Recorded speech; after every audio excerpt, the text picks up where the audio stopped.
Well, I think it's going to take me, instead of 2.5 hours to get home, I'm thinking it's going to take me almost 4. Tonight on Newsbeat, for some students, going home for the break is not as easy as planned. And pedestrian deaths have spiked in the last year. What does that mean for our pedestrian-heavy campus? All this and more. Newsbeat starts right now.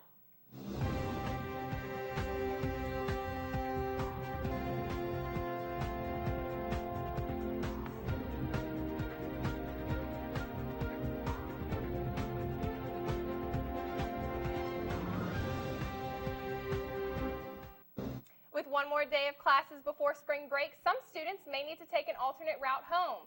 Good evening, I'm Madeline Adams. And I'm Matt Houston. Highway officials say I-10 at Lake Charles and Beaumont is closed until Monday due to the flooding caused by last week's severe weather. I-10 West is closed from Beaumont to Orange, Texas. The Texas Department of Transportation says I-10 will remain closed in both directions for the third day in a row and isn't expected to reopen until Monday.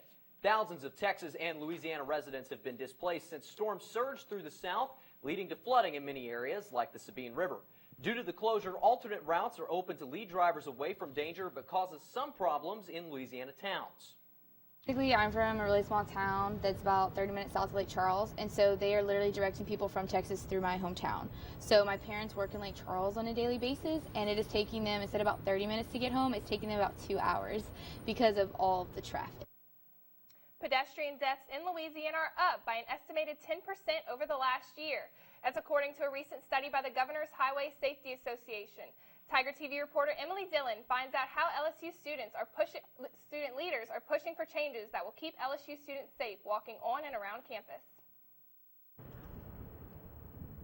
Last year, pedestrian deaths increased by an estimated 10% according to a study by the Governor's Highway Safety Association. Those increases have LSU student leaders working to make changes. And Move Happy Louisiana focuses on promoting cyclist and pedestrian deaths to the public, making them more aware of what's going on, but also making sure that we ensure a better community living standard so that we have more bike paths, we have more crosswalks. In 2014, Louisiana ranked 5th in the number of pedestrian deaths per capita. And many experts in the recent highway study say that distracted walkers could be to blame. Another thing that I'm also doing as well that I've been working on for a while is a safety assessment program for the university. The safety assessment program would be offered in our conversations I've had with administrators for freshmen to take before they enter the university. So it would be very similar to my student body, but they would essentially learn about the rules of the road. What are you supposed to do in Louisiana when you see someone in a crosswalk? What are you supposed to do even if they aren't in a crosswalk and you're in a vehicle? Are you supposed to stop for them? For Tiger TV, I'm Emily Dillon. Even though LSU is known for being a pedestrian campus, there are also a large amount of commuters. Many campus commuters feel the stress of traffic every time they drive to and from school, but Baton Rouge city leaders are considering an easier way to get people moving between LSU and downtown. Newsbeat reporter Gillen Breedy joins us now. Gillen, what exactly is this new update to the city streets? Well, guys, it's a tram. They're popular in large cities across the country, and in a few years, we may see the trend come to the streets leading into campus.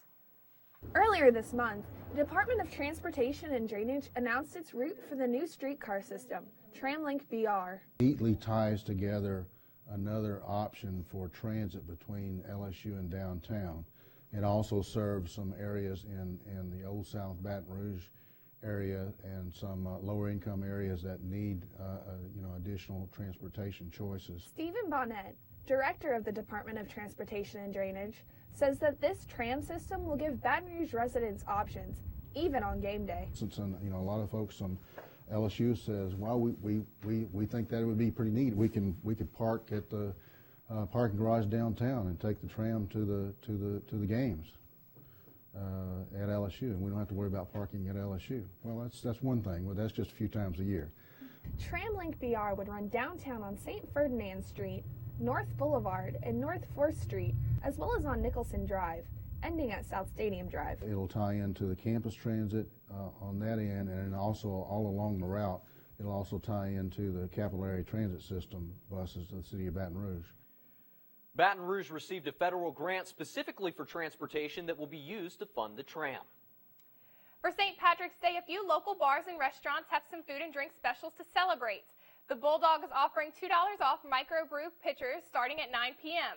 BJ's Brew House by the Mall of Louisiana has $2 off appetizers, half off mini pizzas, and $1 off all draft and cocktails until 7 p.m. The new Irish pub, Mahoney's, located outside the north gates of campus, also has specials like free green beer all day until 10 p.m. and $10 for 3 pounds of crawfish. With May graduations quickly approaching, many universities have started announcing who they chose for keynote speakers. New Orleans native Harry Connick Jr. will speak at Loyola University. Tulane University chose Hoda Kotb for their commencement, and Tulane students are not happy. Students signed a petition to get rid of Kotb because they deserve much better. Kotb is known for her current anchor position on NBC's Today Show, but was a nightly news anchor at the CBS affiliate in New Orleans. The petition calls for 1,000 signatures and only has 240.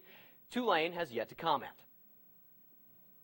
Coming up after the break, March Madness is in full swing, and I'll fill you in on what happened so far this afternoon. And LSU baseball will also begin SEC play this weekend. We'll see if the Tigers will be up for the challenge. Don't go anywhere. Newsbeat will be right back. Hello and welcome back to Newsbeat. I'm Amanda Luskin. So besides St. Patrick's Day, today is also the official start of the March Madness NCAA tournament. We had games going on all day, and some early scores include UConn defeating Colorado 74-64, Butler knocking off Texas Tech 71-61, Duke over UNC Washington 93-85, and Iowa State defeating Iona 94-81. And in the first afternoon, we already had our first upset. 12-seeded Yale defeated 6-seed Baylor 79-75. This is my first bracket loss of the tournament. I'm sure a big bracket buster for many out there. The round of 64 will be continuing this evening. Some more matchups, including North Carolina taking on FGCU, Indiana taking on Chattanooga, and the 4th seed SEC Championship Kentucky will be playing Stony Brook. Now, here are some games for Friday. They begin tomorrow at 12:15, and some notable matchups include Daytona and Syracuse, followed by Iowa and Temple in Brooklyn. Then in the evening, Holy Cross, who defeated Southern University yesterday, will be taking on #1 seed Oregon, followed by Notre Dame and Michigan, and Texas Tech versus Northern Illinois. I hope all your brackets make it through the weekend. LSU baseball was in action last night and defeated University of New Orleans 9-4. Heading into the 5th inning, the game was tied until designated hitter Jordan Romero drilled a 2-run single, and the Tigers never looked back. This single led the Tigers to a 9-4 victory over the Pirates. LSU used 10 pitchers throughout the evening, and sophomore Austin Bain ended up earning the win after coming into pitch in the 5th. The 6th-ranked Tigers now move on to 13-3 on the season.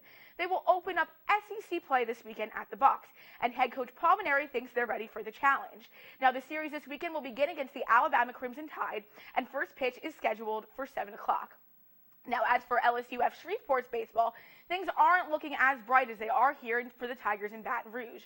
At least 4 LSUS players were arrested for drug-related offenses. The 4 players involved are no longer members of the team. The investigation that involved the Louisiana State Police Criminal Intelligence Unit, Caddo and Shreveport Narcotics, and the United States Department of Homeland Security led to the arrest. Investigators found $33,000 of cash, a handgun, a shotgun, and $22,000 worth of narcotics. None of these things were obtained on the LSU campus. Now, that's all we got for sports. Back to you guys at the desk. Coming up after the break, leprechauns aren't the only ones showing off their green attire. Find out why some men are changing up their look to go green. This St. Patty's Day, some men are taking the term going green quite literally.